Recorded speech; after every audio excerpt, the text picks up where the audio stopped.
Graça e paz, igreja, amém? Estamos aqui comemorando 7 anos da igreja, né? Nós estamos aqui em festa.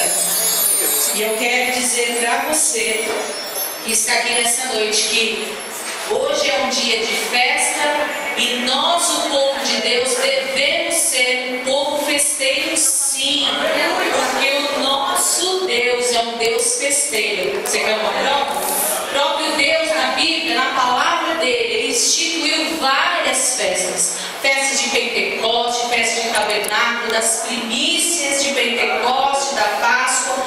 E as festas duravam um dia, 3, 7, 50 dias. Olha só. Só no Antigo Testamento encontramos 13 festas. E foi Deus quem mandou fazer.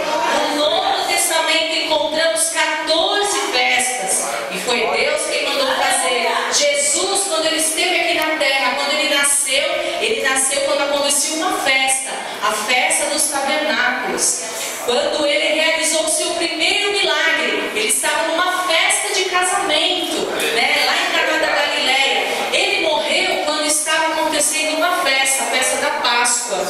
Só que ele desceu ao inferno, onde estava sendo comemorada uma festa no inferno, porque Jesus havia morrido, né? A derrota de Jesus na cruz. Só que nessa festa Jesus chegou e acabou com ela.